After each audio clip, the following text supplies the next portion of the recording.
दूसरा सवाल है ऑयल बॉन्ड का। सर, इन्होंने प्राइस की बात की, एलपीजी की बात की, क्योंकि इस बजट में 29,000 करोड़ रुपया जो है एलपीजी की बात है। मैं उसको रिपीट नहीं करना चाहता, क्योंकि पिछली बार मैंने बोलते हुए काफी कुछ चीजें कह दी। पूरे दुनिया में प्राइस बढ़ रहे हैं, दुनिया में तेल के दाम बढ़ रहे हैं। आपने जो कहा वोट बैंक की पॉलिटिक्स, वोट बैंक की पॉलिटिक्स हम करते हैं, झूठ की पॉलिटिक्स हम करते हैं कि आप करते हैं? आपने तो गुजरात चुनाव का उदाहरण दिया, आपने तो हिमाचल चुनाव का उदाहरण दिया कि प्राइस बढ़ नहीं रहे हैं, लेकिन आपने जनता को क्या गुमराह किया? आपने जनता को यह कहा कि दुनिया में $120 पर बैरल हो जाए, $110 पर बैरल हो जाए, मैं जो है पेट्रोल डीजल के दाम जो है कंट्रोल करके रखूंगा। और उसके लिए क्या रास्ता आपने अपनाया? क्योंकि कोई कंपनी घाटे में तो नहीं चल सकती है, आपने ऑयल बॉन्ड जारी किए। और उस ऑयल बॉन्ड की जो मैच्योरिटी है वो किसको पूरा करना पड़ रहा है? 2014 तक, क्योंकि आपको यह पता था।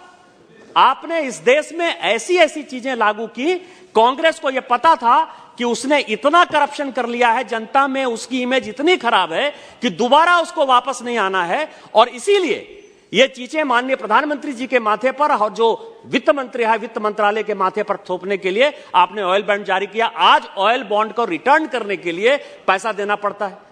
और यदि हम ऑयल कंपनी घाटे में नहीं जाए, और दूसरा जो है कभी हम अपने आम गांव गरीब किसान बच्चों को जो है कर्ज उसके माथे पर नहीं चढ़ाएं, यदि हम पैसा ले रहे हैं, कौन सा अन्याय कर रहे हैं? इसका क्या चुनाव में असर पड़ता है? यदि चुनाव की राजनीति होती तो हम उसको जो है 60 रुपया पर पेट्रोल और डीजल का दाम ले आते। माननीय मोदी जी ही एक ऐसे हैं जो सबका साथ सबका विकास का काम करते हैं। कोई भी जो है वो वोट बैंक की पॉलिटिक्स नहीं करते हैं, वो आम गरीब जनता की पॉलिटिक्स करते हैं।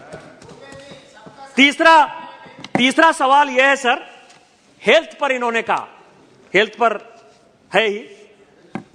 आप समझें कि पूरी दुनिया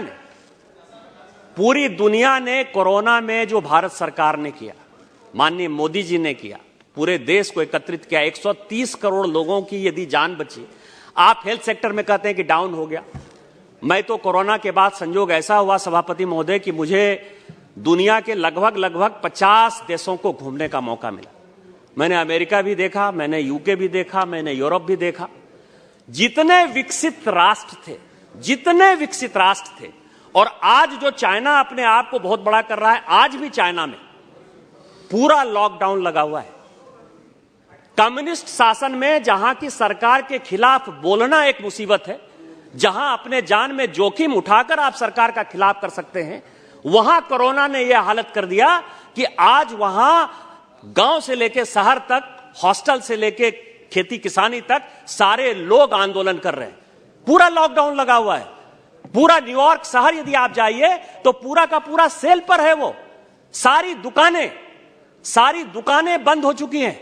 यूके की हालत यह है कि पिछले 6 महीने में 3 प्रधानमंत्री बदल गए। हमारा सौभाग्य है और हम बधाई देना चाहते हैं कि जिस इंग्लैंड ने, अंग्रेज ने हमारे यहां रूल किया, आज भारतीय मूल के वहां प्रधानमंत्री हैं। इसलिए मैं सुनक जी को बहुत बधाई और धन्यवाद देना चाहता हूं। लेकिन इसके बावजूद भी भारत में माननीय सीतारामन जी के कारण, वित्त मंत्री के कारण, माननीय प्रधानमंत्री जी के कारण हम 130 करोड़ लोगों का जान बचा पाए। आज पहली बार ऐसा हुआ कि कोई भी टीका होता था, पोलियो से लेके छोटा मलेरिया फलेरिया तक होता था सर, उसके लिए हम लोगों को 10 साल 12 साल जो है टीका के लिए इंतजार करना पड़ता था। आप रिसर्च डेवलपमेंट की बात करते हैं, आप हेल्थ सेक्टर की बात करते हैं, आपने कभी भी जो है एम्स बनाने का प्रयास नहीं किया, आपने कभी गांव गरीब किसानों को देखने का प्रयास नहीं किया। हमारी सरकार थी जिसने आयुष्मान भारत दिया। आज 5 लाख रुपया प्रत्येक परिवार को मिल रहा है कि नहीं मिल रहा है, और 22 एम्स बने। कोई ऐसा राज्य नहीं है जहां की माननीय प्रधानमंत्री जी ने एम्स नहीं दिया, और कई एक ऐसे राज्य हैं जहां 2-2 एम्स बना। इसके बावजूद भी आप कहते हैं कि हमने बजट डाउन कर दिया। कुछ भी डाउन कर दिया, हमने 130 करोड़ लोगों के जान बचाने के लिए काम किया नहीं किया, इसके लिए आपने कभी बधाई दी, कभी विरोध के लिए विरोध करना है।